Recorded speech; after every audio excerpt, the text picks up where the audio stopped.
Welcome back to 2 Minute Tuesday, guys, where we cover a photography subject in less than 2 minutes. So let's get started.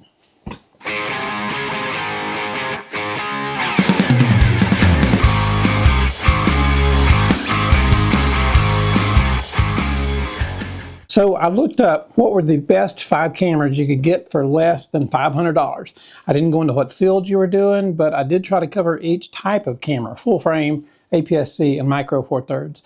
So what I came up with, if you want a mirrorless full frame, you're kind of out of luck for below $500. But the closest thing I could find was the Canon RP. Found it for $654.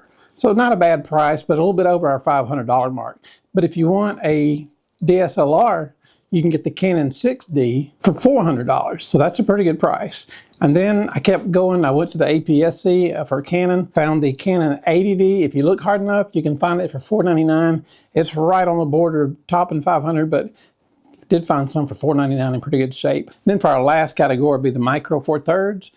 And I tried to find a Lumix G9 in there that would be consistently under $500, but you're not going to find one in very good shape for under $500. So I had to switch to the Panasonic Lumix G85. Hey guys, I just want to take this second of your time. If you guys would please hit like and subscribe, it would go a long ways toward helping our channel and help us keep making these videos. Thank you.